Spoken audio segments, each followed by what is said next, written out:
नमस्कार।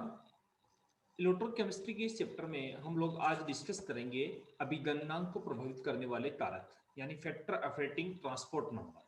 पिछली क्लास में हमने डिस्कस कर दिया था कि भाई ट्रांसपोर्ट नंबर क्या होता है, इसकी किस तरह इसको कैलकुलेट किया जाता है। तो अब डिस्कस करेंगे ये जो ट्रांसपोर्ट नंबर है इसको कौन कौन प्रभावित कर सकता है। तो जैसे हम एक टेबुलेशन में देख रहे हैं कि 1n सांद्रता के विलयनों में धनायनों के अभिगमनांक के मान है, जैसे HCl है 0.881, लिथियम क्लोराइड का 0.317, NaCl का 0.385, KCl का 0.490, इस तरह से। तो इसमें हम देख रहे हैं कि इनकी जो वैल्यू है वो किस तरह एक दूसरे से प्रभावित होती है। तो अभिगमनांक का मान प्रयुक्त विद्युत धारा के मान पर निर्भर नहीं करता है कि विद्युत धारा हम जो प्रभावित कर रहे हैं उसके ऊपर ही निर्भर नहीं करता है। विद्युत अपघट्य की सांद्रता परिवर्तन से, विद्युत अपघट्य की हम सांद्रता परिवर्तन कर देंगे तो सांद्रता परिवर्तन करने की वजह से इसका मान में विद्युत परिवर्तन करने से आयनों के अभिगमनांकों के मान में बहुत कम परिवर्तन होता है।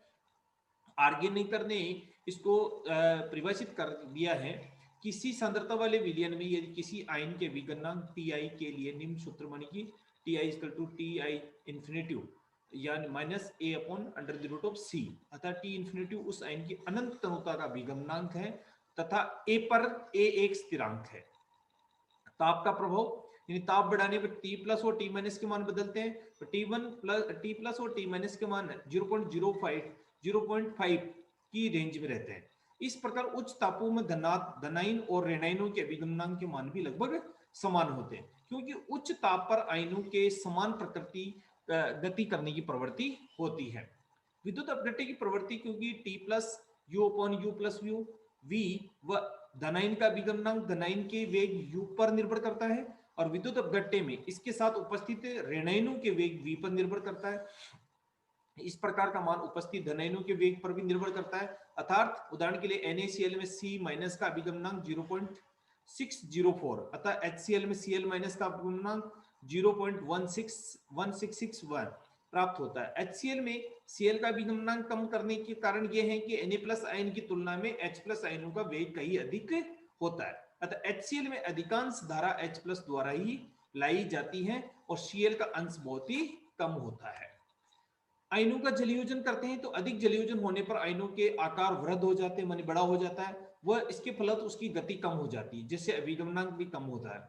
जैसे लिथियम क्लोराइड NaCl और सोडियम क्लोराइड में लिथियम प्लस और सोडियम प्लस और KCl में अभिगमनांक देखिए तो इनकी आयनों की साइज होती है 0.329, 0.92, 0.490। तो लिथियम उच्च विभव IP इसका ज्यादा होने के कारण अधिक जलयोजित होता है, अतः इसका मान इसका कम होता है। K+ का मान जलयोजित होने से उसकी गति अधिक होती है, फलत इसका अभिगमनांक का मान भी अधिक होगा।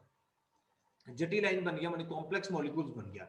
उच्च सांद्रता वाले विलयनों में कुछ आयनों के अभिगमनांक को मान असामान्य होते हैं। उदाहरण के लिए यदि अधिक सांद्रता में अभिगमनांक 0 है, ऋणाइन का मान 1 से अधिक आता है। इसका कारण है कि सांद्र विलयनों में जटिल यौगिक बनते हैं, जैसे कैडमियम है। कैडमियम जो है वो आयोडाइड के साथ रिएक्शन करके कैडमियम आयोडाइड का एक कॉम्प्लेक्स बना लेता है। इस प्रकार सांद्र विलयन में कैडमियम मुक्त आयन के रूप में साथ ही ऋणाइन में उपस्थित होता है। मुक्त आयन कैथोड की ओर और मुक्त आयन कैथोड और एनोड की ओर गति करते हैं, इस कारण से ऋणाइन और इकाई का मान अधिक प्राप्त होता है।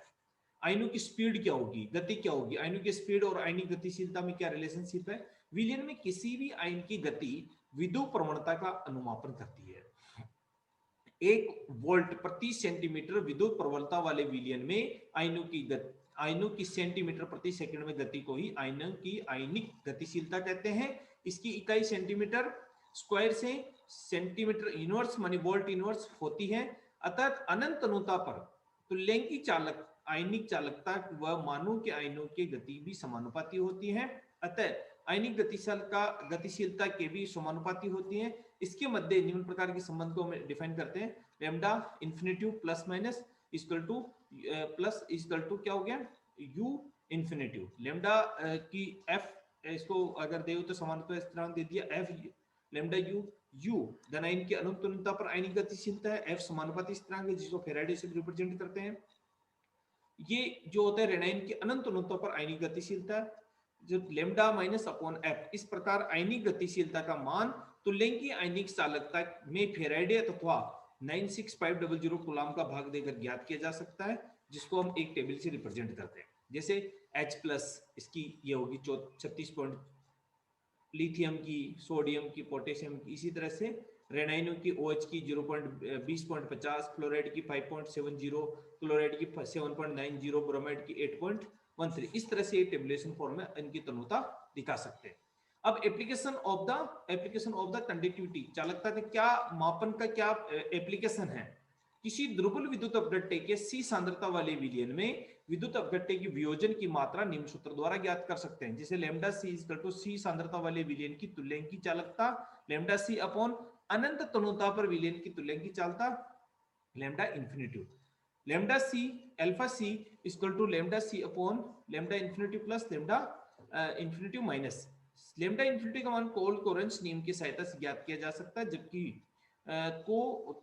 इसको सत्यापन भी कर सकते हैं। अम्ल का निर्धारण करने के लिए हम एसिटिक एसिड की आयनन करते हैं, CH3COOH, CH3COO और H प्लस में टूट रहा है। प्रारंभ में C सांद्रता, इसकी सांद्रता C है, इसकी 0 है। कुछ समय बाद अल्फा मोल वियोजित हो जाते हैं, तो C1 minus alpha equal to C alpha.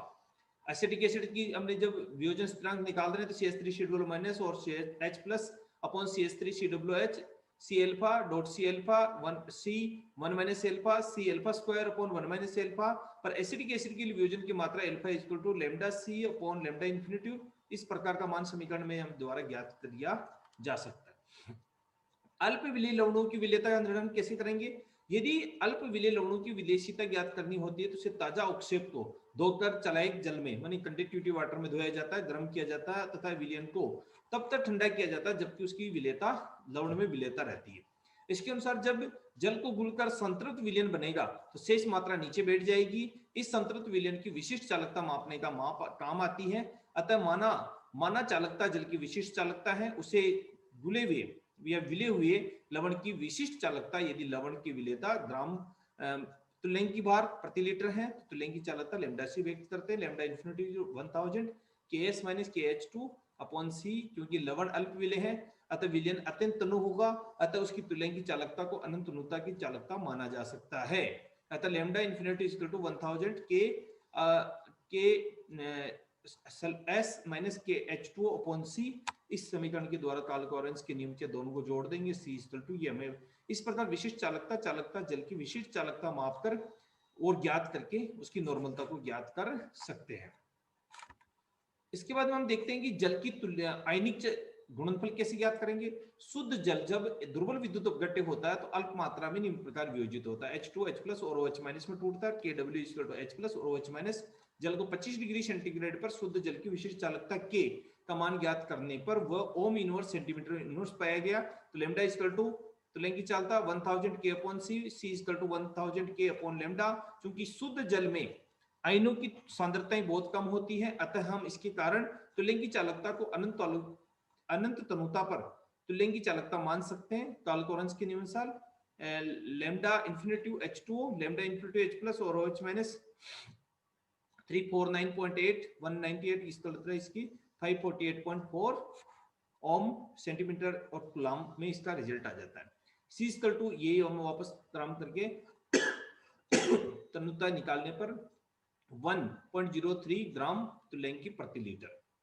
क्योंकि शुद्ध जल में आयनों की संख्या बराबर होती है तो H plus equal to OH minus, तो 1.01 10 टू पावर माइनस 7 तुल्यांक की भारी किसका होगा, जितना H प्लस का होगा उतना ही OH का होगा।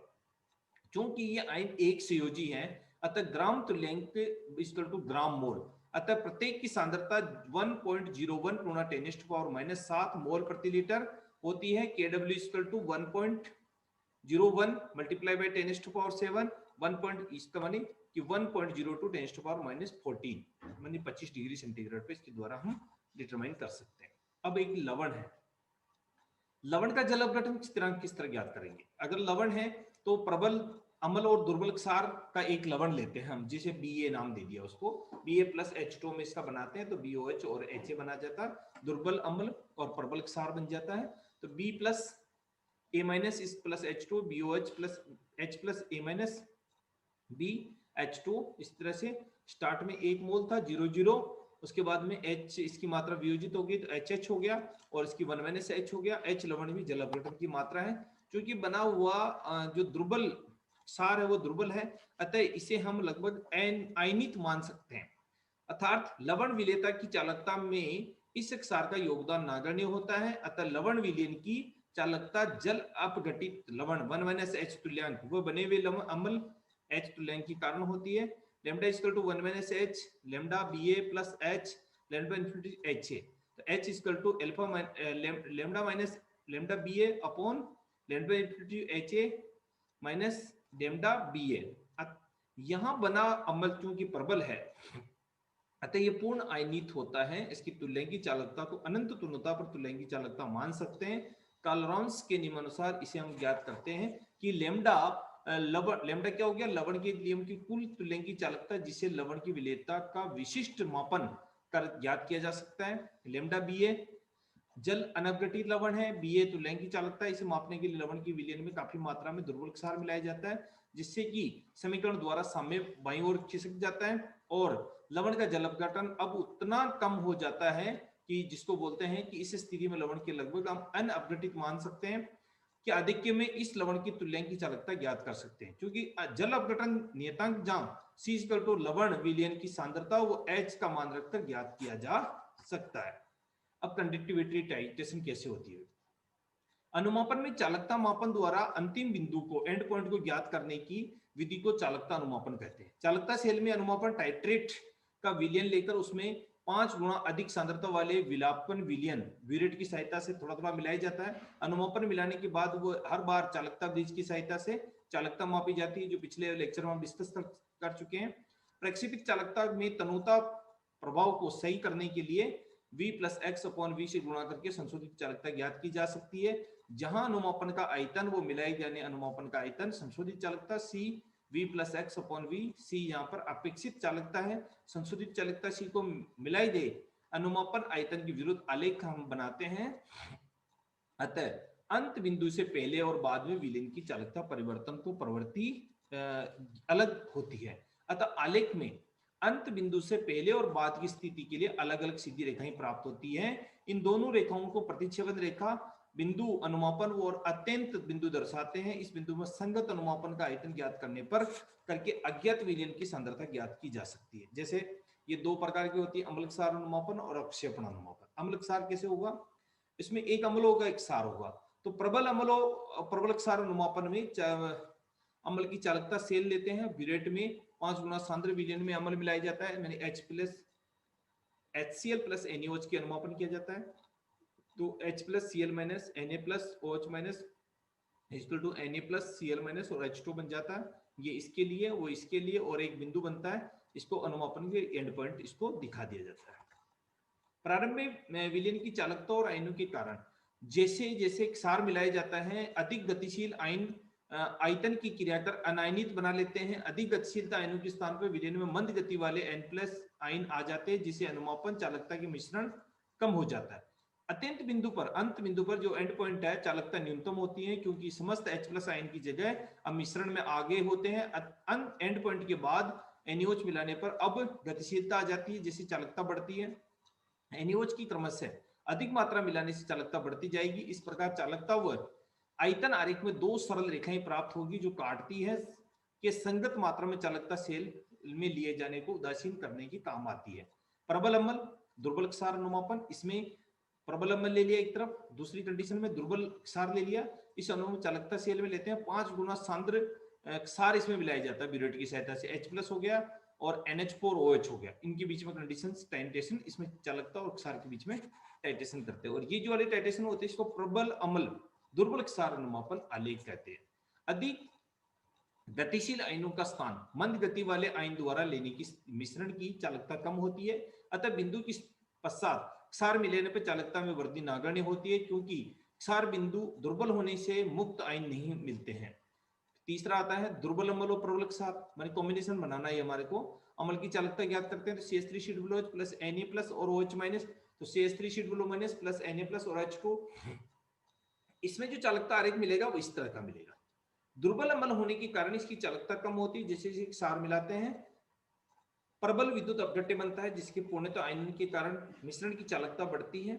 अत्यंत मतलब एंड पॉइंट के पश्चात मिलने के आयन प्राप्त होते हैं जिससे अधिक गतिशीलता के कारण मिश्रण की चालकता में तीव्र वृद्धि होती है। अब आता है दुर्बल अम्ल और दुर्बल क्षार। CH3COOH plus NH4OH, CH3COO minus NH4 plus और H2O। इस कंडीशन में चालकता और क्षार का आयतन। प्रारंभिक चालकता सेल में लिया गया दुर्बल अम्ल दुर्बल होने के कारण चालकता कम होती है, पर जैसे जैसे इसमें ब्यूरेट में से क्षार मिलाया जाता है तो प्रबल विद्युत अपघट्य अमोनियम एसीटेट बनता है जो उच्च आयनिक मात्रा के कारण मिश्रण की चालकता को बढ़ा देता है।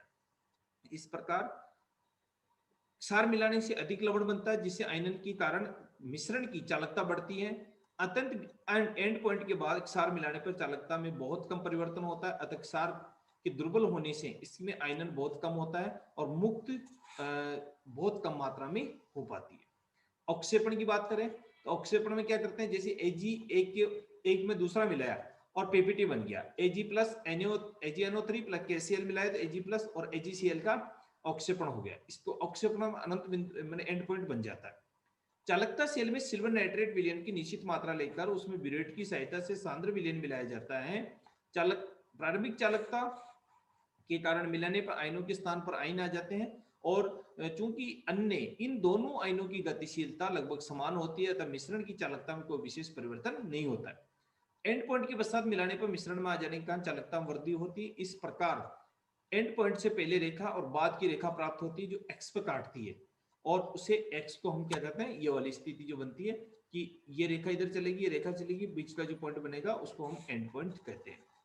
एडवांटेज ऑफ कंडक्टिविटी टाइटेशन, तनु विलयन का अनुमापन किया जा सकता है। रंगीन विलयन जिसमें डाई शिफ्ट का अनुमापन किया जा सकता है जहां एंड पॉइंट निर्धारण करने में साधारण सूचक काम में प्रयुक्त नहीं किए जा सकते। दुर्बल अम्ल दुर्बल क्षार का अनुमापन कर सकते हैं। प्रबल अम्ल और दुर्बल क्षार का अनुमापन कर सकते हैं। क्योंकि अंत बिंदु यानी एंड पॉइंट पर आरेख विधि प्राप्त होती है तो अंत बिंदु से पहले और बाद में कुछ पर्याप्त मान होते हैं तो अनंत बिंदु सावधानी बरतने की आवश्यकता नहीं पड़ती कि लास्ट में पता लग जाता है यहाँ पर हमारा एंड पॉइंट आने वाला है। जटिल स्पीशीज की विलयन में उपस्थिति तथा उसका स्थायित्व स्थिरांक ज्ञात किया जा सकता है। किसी भी क्रिया में मरी उसकी केमिकल काइनेटिक्स का निर्धारण किया जा सकता है। ये इसके एडवांटेज है। तो धन्यवाद।